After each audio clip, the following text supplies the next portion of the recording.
Good afternoon, everybody, and welcome to Go Beyond. My name is Alyssa Robinson. I am the digital strategist here at Treach, and I am here with our senior pastor, Reverend Daniel Humbert, and we are going to be digging into James chapter 3 today. So I'm really excited about that. We are in the middle of our worship series, Faith Works, where we are talking about the book of James and the importance of faith and works coming together. And this week is all about controlling our mouths, which I'm sure anyone listening who knows me at all is going to say, Alyssa, you need to practice what you preach today and control your mouth a little bit more. And we can have a side conversation about that later. Yeah. But my first question, this does not seem to be the first place in scripture that we hear about controlling our mouths and the tongue being the root of a lot of evil thoughts and actions. And so how many places in the Bible does it specifically talk about controlling our tongues? Yeah, I don't know an exact count because it really kind of depends on what translation you're reading and all that kind of stuff. But I can tell you that in the Old Testament, the wisdom literature like Psalms and Proverbs and Song of Solomon has a lot of this, and particularly Proverbs and Psalms. And so, I mean, it's probably in there 10 or 20 times between those books. And they all speak into that whole issue of, hey, watch what you say. I mean, build up, encourage, be wise about how you speak and not speak into evil. They use a lot of distinction between good and evil in terms of what we speak and how we speak. But then, of course, as I referenced in the message, I mean, Jesus says it a few times, and one of my favorites was that passage out of Luke, where he just said, what you say flows from what's in your heart. And there's a lot of truth to that, right? Particularly when we get to typing on social media or speaking in a conversation, it's when our kind of regulator or our filter is off, that's what's coming right out of our heart, right? And so if we speak some nasty stuff or mean stuff or vicious stuff, that's coming right out of our heart. And likewise, if we're being kind and gracious and building up in our speech, then we're kind of speaking straight out of the heart. So in the Old Testament, it's primarily out of the wisdom literature, though some would say and argue that there are a few passages out of the Torah, the law, the first 5 books, that kind of address how we present ourselves and how we talk.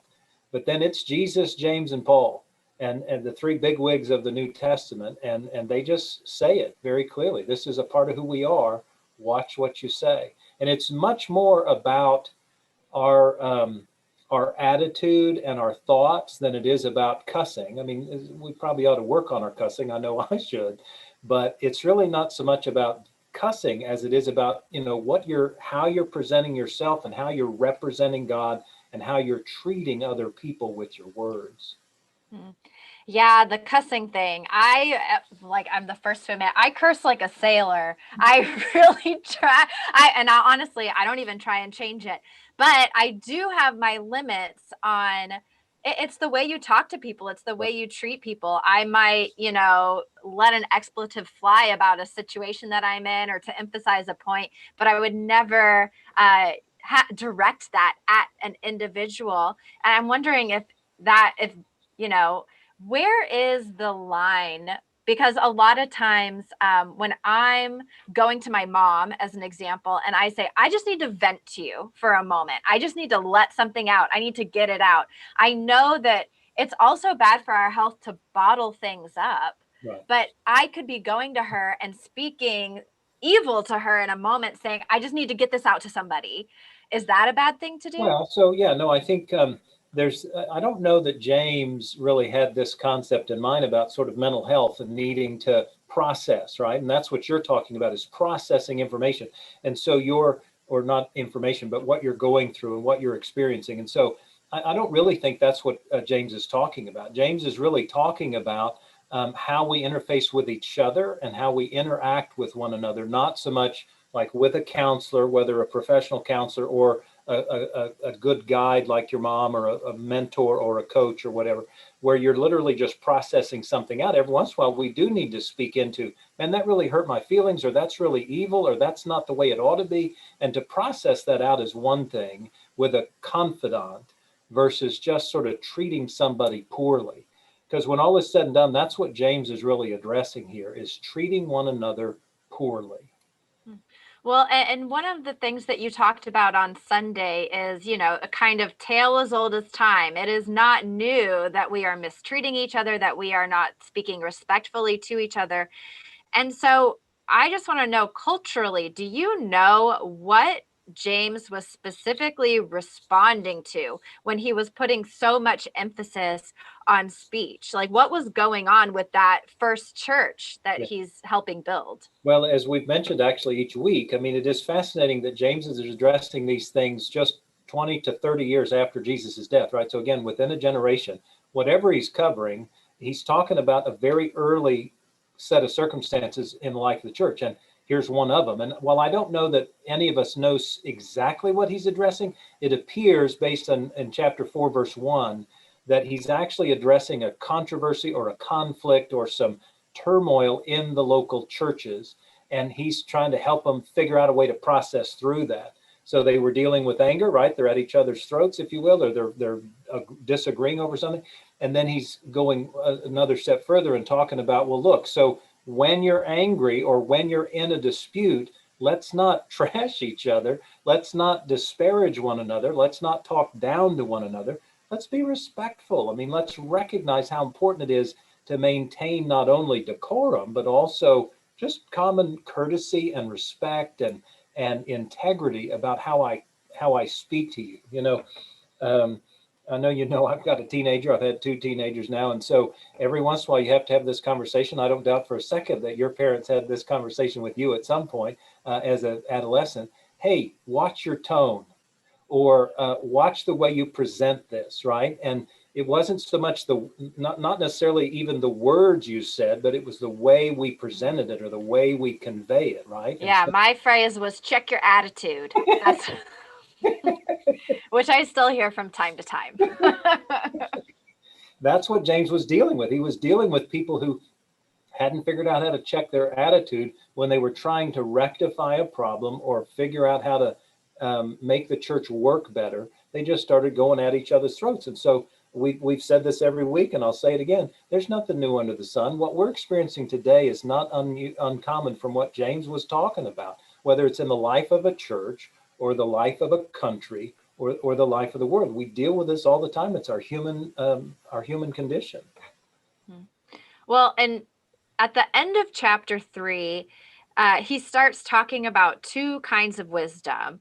So he talks about living into God's wisdom and not into the world's wisdom.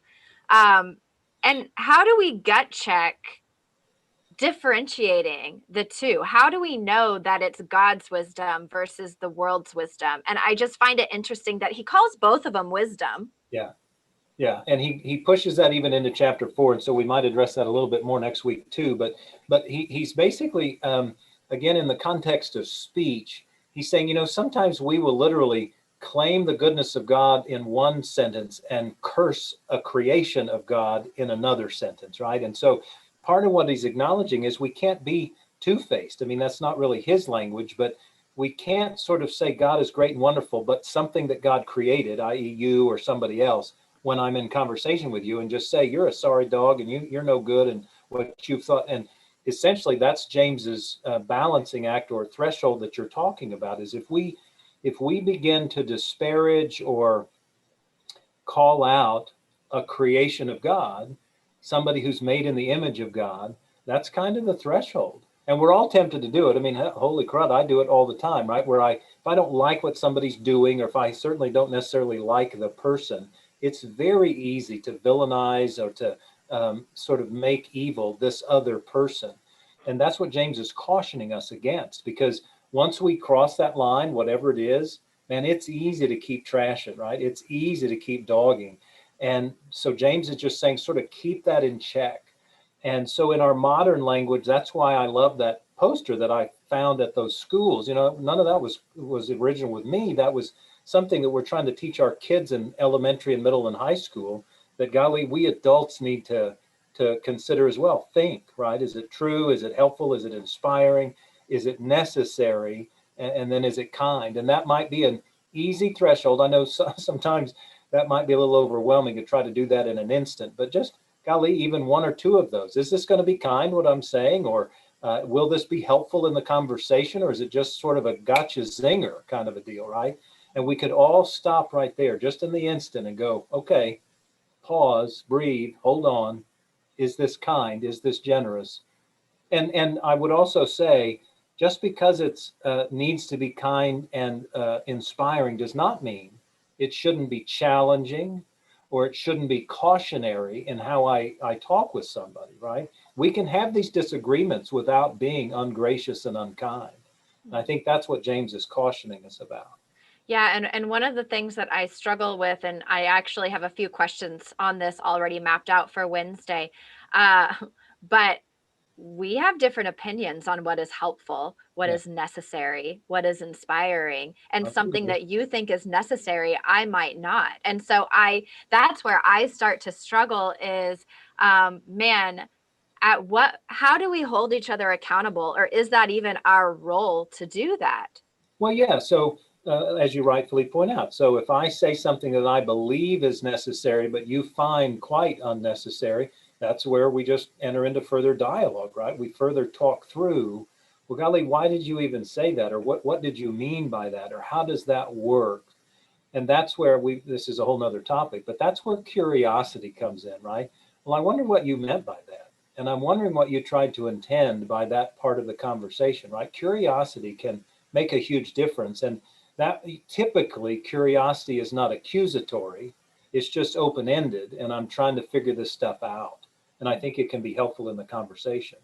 So that might be a helpful thing. And I don't know if James is going to talk about that later. Maybe we should be reading chapter 4 and chapter 5. Yeah. But it does feel like um, listening that we talked about last week, and also this week talking about controlling our mouths, a lot of it is based in don't make assumptions.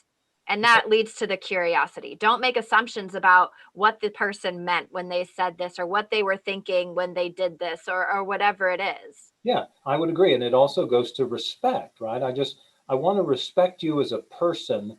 Again, that does not mean I necessarily agree or affirm, but it does mean I respect you. And so if I can maintain that respect, it helps in the conversation. And that's where I think what James was pointing out at your last question about wisdom. I just think that's a huge component, right? So part of what gets us in trouble, I'll only speak for me, but a part of what gets me in trouble is when I know something, I know X or Y or Z, and that's knowledge. Knowledge is very helpful, but sometimes knowledge can get us in trouble, right? And then that's the sort of the difference between wisdom and knowledge is wisdom says, okay, I know this information, but how should I share it? Should I share it? Can I share it? Those are questions of wisdom versus just, well, I know this is the way it is, or I know this information. Sometimes that's why wisdom can be helpful. And wisdom, I believe, never comes instantly, whereas knowledge can. I can read something and learn it. Whereas wisdom is, well, what do I do with that? What do I do about that? What is that all for? What's that about? Wisdom comes in time. And I know obviously in a conversation, we don't always have a lot of time, but maybe we need to invest at least a little more time in the conversations so that we can use wisdom. And I think that's ultimately what James is trying to point out. All right. Well, that's about all that we have time for today. So thank you for tuning in to today's episode of Go Beyond. You can catch all previous episodes at tmumc.org/go beyond. And on Wednesday, we are going to dig in even more, challenge this. And I already started challenging a little bit today because it's what I do. So, so we will see you again on Wednesday at 12:30. And I hope that you have a